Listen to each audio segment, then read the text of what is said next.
What's up guys, Elvis everyone here bringing guys my XYZ build for Lyrilusc. Now Lyrilusc is a really fun deck. Yesterday I brought you my fusion build, or whatever time you have it in your country. It's yesterday, but it's really fun, but I haven't I'm sorry for the low quality of how I spoke, because I was not feeling well yesterday, and today I'm actually feeling really well.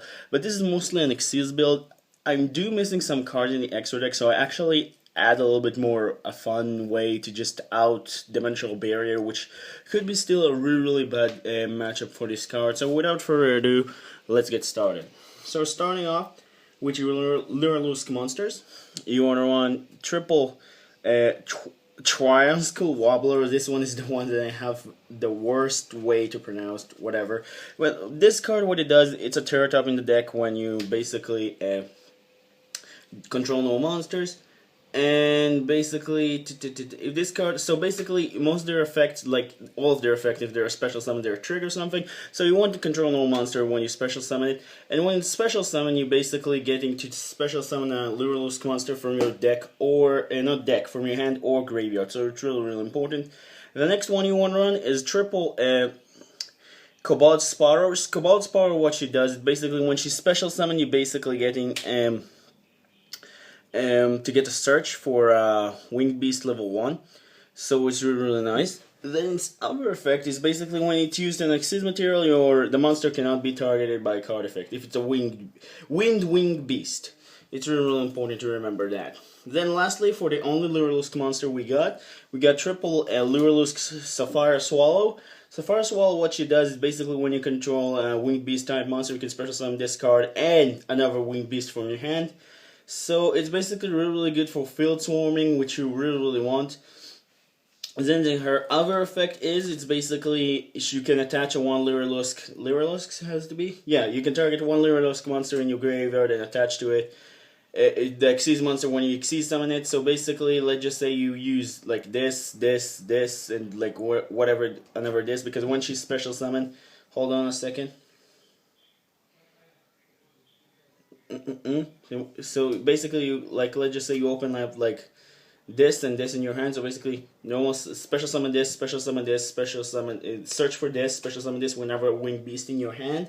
Then basically, let's just say you discard for an effect in the first turn because you want, in the start of turn because you don't want your opponent back row to activate.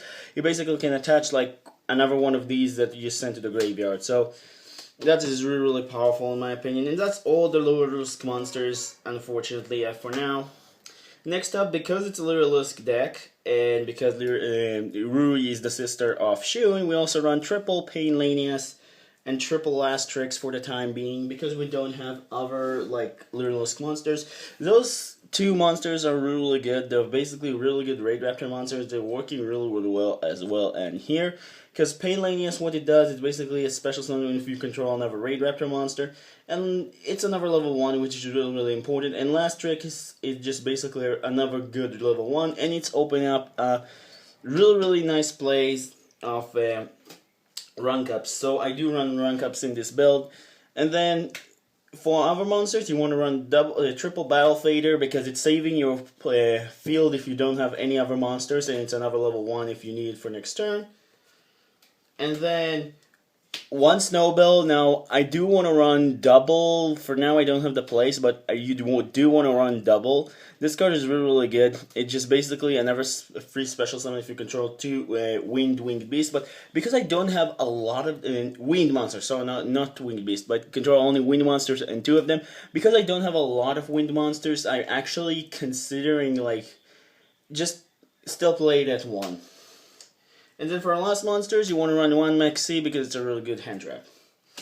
Now that's it for monsters. Now we'll move on to spells. So first off, you want to run triple Warathal, because it's basically adding all your monsters.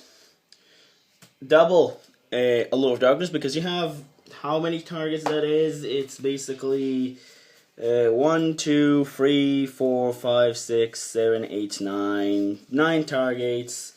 It's not that much, but you need draw powers. As well as you also run 1 Upstart Goblin, because Upstart Goblin.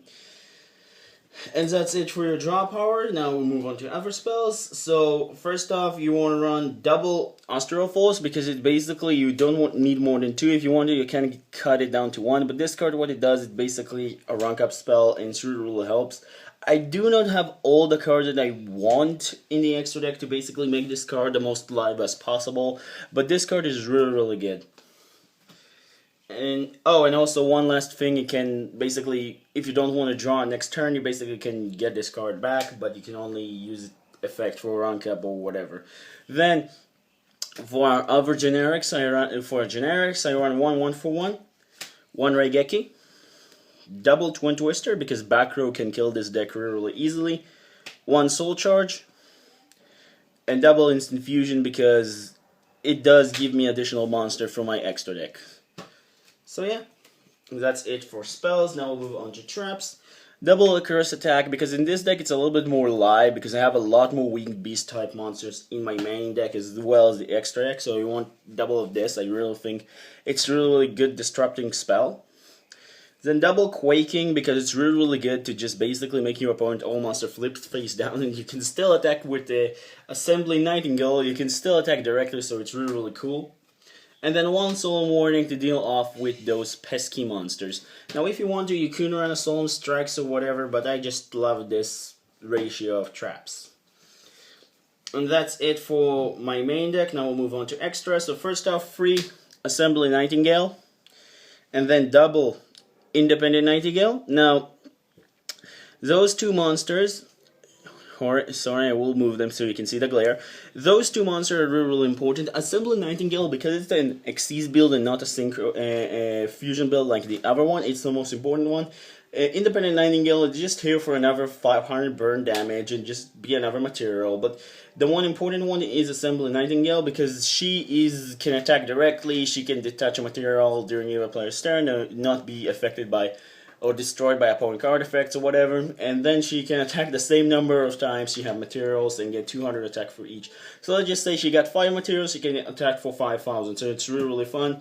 This card, it is amazing, but it's just good in the fusion build. I'm sorry I haven't explained it, but what it does is basically gain the level of this card as the same, like gain levels up to discard materials. So let's just say it's 5, it's becoming level 6. And then also gaining 500 attack for each level, so it's becoming 4,000. And then it can burn your opponent for 500 for each material, for each level it has. So it's basically 3,000 burn damage, and it's unaffected by card effects. So this card is pretty broken, but in fusion build it's a lot more better. In this build, you're not using this card unless, like, it's mostly a material for this build. If you want, you can run 1,000 Ice Restrict, but I just don't own it. Like, I don't have any copies, I'm sorry. Then for our other engine, you want to run 1 Revolution Falcon, 1 Satellite Cannon Falcon, and 1 Ultimate Falcon. Now, the reason why I run 1, 1, and 1, you couldn't cut this one, but the reason why I run all those 3 is because I want the Ultimate Falcon for, you know, because it's Ultimate Falcon. Then I want 1 Satellite Falcon, and, like, I'm not using this, but I'm using this because sometimes, like, popping back rows and just have cards that can defend me from attack is really, really nice. And then Ultimate Falcon, because it's Ultimate Falcon, it's just not need any more explains. And then another Xyz monster, which is a high rank, I run 1 copy of 7 Sins, because 7 Sins is just... it's really, really important in this build. You could rank it up with... hold on a second, with Ultimate Falcon, so it's really, really nice. You can basically banish your opponent's board, and it's a 4,000 beater, so why not? And then for our other rank 1s, first off I ran double Sylvan Princess Sprout and 1 Utopia Roots, because Sylvan Princess Sprout is another mill and just another draw if you basically draw a spell or trap, and Utopia Roots because it's another good rank 1. And then because I don't have another rank 1s like Doran, I do run a little Synchro engine because it is a really, really good engine to deal with the barrier if I don't have anyway. So 1 Formula Synchron, 1 Tatsunoko, and the 1 Old Entity Hastor. Now, the 1 Formula Synchro is another draw. The 1 Tatsunoko is because I use card in my hand. And the 1 Old Entity Hastor because it's a snatch still, essentially, so it's really nice. So what mostly I normally do if I'm kind of stuck, I basically Like if I need draw power, I basically special summon this with the hours I have, and then getting a draw special summon this on top of this, then basically another one, and just have those two monsters on board or whatever. Like, it's really fun. I really like it. I am also considering basically doing another build of Lyrilusc Invoked. I know, I add Invoked for everything, but I really like Invoked. But I don't think it's going to work that well. Oh well. I really like Invoked, but I don't think it's going to work well. But yeah, that's it for my Lyrilusc deck profile, like the XYZ build. Hope you guys enjoy. I hope I actually explained better from yesterday, because yesterday I felt not so good. Like, I'm sorry that I'm complaining a lot, but that's how it was. But yeah, hope you guys enjoy. Don't forget to like and subscribe. It really helps. And don't leave your comments below on what decks you want to see. And yeah, have a good day. See you guys in the next one.